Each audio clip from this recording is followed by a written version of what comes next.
You believe you want greatness. You claim to crave the relentless pursuit.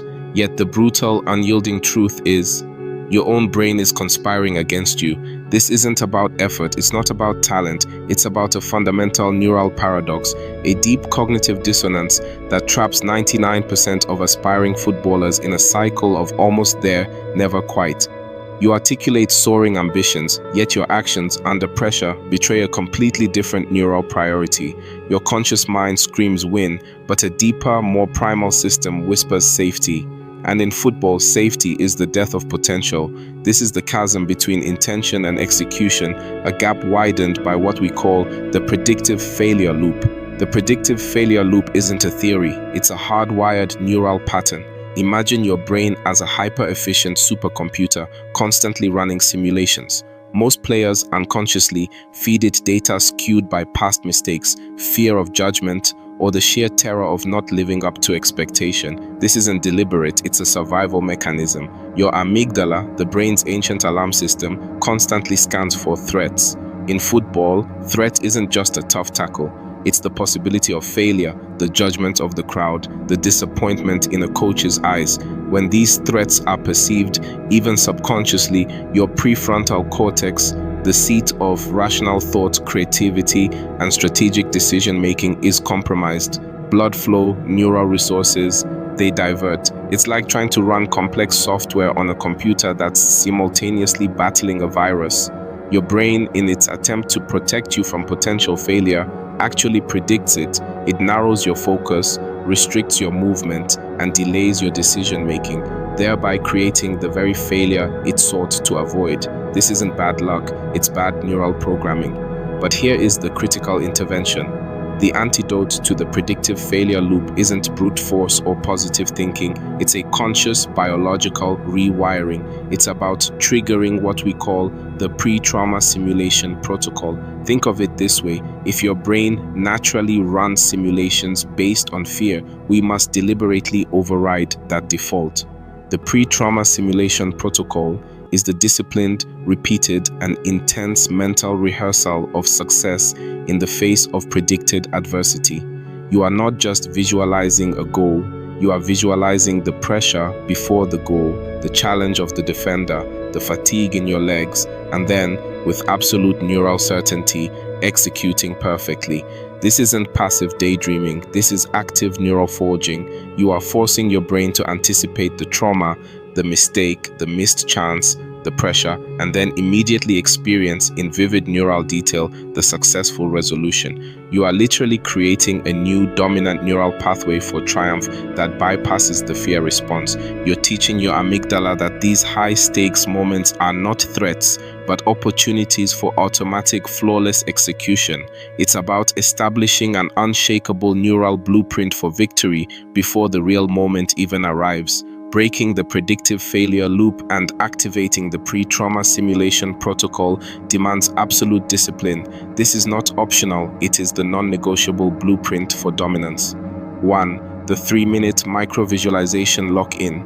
Before every training session, every walk onto the pitch, and critically, every substitution, commit to 3 minutes of hyper-specific, multisensory visualization. Do not just see the goal, feel the boot on the ball, hear the roar of the crowd, smell the grass. Intensely replay the most challenging scenario you anticipate, and then flawlessly execute your ideal response.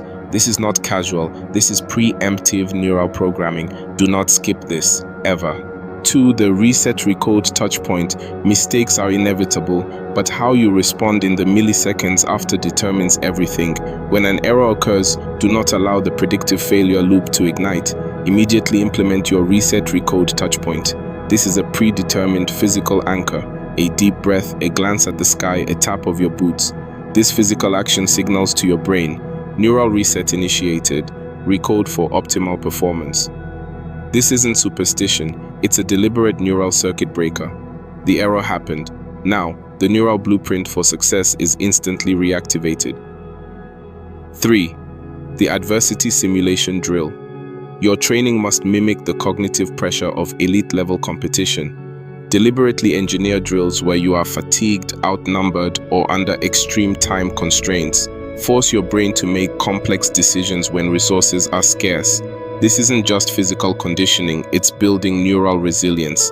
It's forcing the pre-trauma simulation protocol into real-time, high-stakes application. Your brain learns that it can perform optimally, not just in comfort, but in chaos. 4. The post-performance neural review. After every game, every significant training session, conduct a ruthless post-performance neural review. Do not simply watch highlights. Pinpoint every moment where the predictive failure loop might have engaged: hesitation, poor decision, mental lapse. Then, revisualize that exact moment, but flawlessly execute the optimal action. You are actively overwriting neural pathways. You are literally rewriting your performance history in your brain, ensuring that the next time the default response is one of mastery, not malfunction. This is how you systematically dismantle the old programming.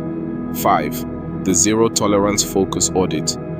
Elite performance demands an ironclad focus. Conduct a zero-tolerance focus audit. Identify every internal and external distraction that pulls your brain away from the immediate task. The crowd's jeers, a referee's bad call, the memory of a past mistake. For each identified distraction, develop a specific, immediate mental counter. A mantra, a physical cue, a breath technique. Train your brain to filter ruthlessly. There is no room for neural leakage. Every millisecond of focus diverted is a victory for the predictive failure loop. This is non-negotiable. The choice is stark. You can remain a prisoner to the unconscious biases of your own brain, constantly operating within the confines of the predictive failure loop, forever wondering why your potential remains untapped. Or you can make the conscious, disciplined commitment to forge new neural pathways. This isn't a suggestion. This is the mandate. This isn't just about football. It's about mastering the most complex, powerful machine known to existence, your own mind. Implement this blueprint, dismantle the old programming, rewire your destiny. The field, and indeed your life, is merely a reflection of the battle won or lost within your own skull. Break the loop, master the mind, own the moment.